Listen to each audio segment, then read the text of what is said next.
নমস্কার, গিনি ফ্যাশন থেকে আবারও তোমাদের সামনে খুব ছোট্ট একটা শাড়ির কালেকশন নিয়ে চলে এসেছি। অনেক দিন মূলত কিছু ছাপা শাড়ি দেখানো হয়নি। চলো আজকে কিছু ফিগারের মধ্যে ছাপা শাড়িগুলো দেখাবো। খুব সুন্দর একবার অরেঞ্জ কালার একটা শাড়ি খুলে দেখায়, নাহলে বুঝতে পারবো না।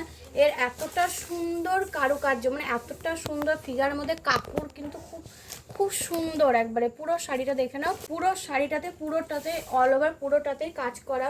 এর আর আঁচলের দিকটা যাচ্ছে তোমার এরকম, পুরো আঁচলটাই পুরো ফিগারের মধ্যে কাজ করা আছে। সাথে এরকম ক্যাটলগ আছে, পাক্কা 12 হাত, রং কালার গ্যারান্টি, ছিঁড়া ফাটা তো রিটার্ন আছে। তার সঙ্গে গিনি ফ্যাশন যে ফ্যাসিলিটিটা গিনি ফ্যাশন দিয়ে থাকে, রং উঠলে শাড়ি রিটার্ন, এটা এখনও আছে আর থাকবে। আর কালার অপশানগুলো দেখে না, যদি তোমাদের কোনোটা পছন্দ হয় অবশ্যই এক পিস শাড়িও তোমরা অনলাইনের মাধ্যমে ঘরে বসেও নিতে পারবে। এই একটা কালার যাচ্ছে, একটা ইয়েলোর মধ্যে যাচ্ছে, খুব সুন্দর সুন্দর কালার আছে। যদি যার যেটা কালার পছন্দ অবশ্যই স্ক্রিনশট নাও। আর যারা চাইবে যে দোকানে আসবে শপে, তো সব ভিজিট করে প্রচুর রকম কালার অপশন আর বিভিন্ন রকম শাড়ির ডিজাইন তোমরা দেখতে পাবে।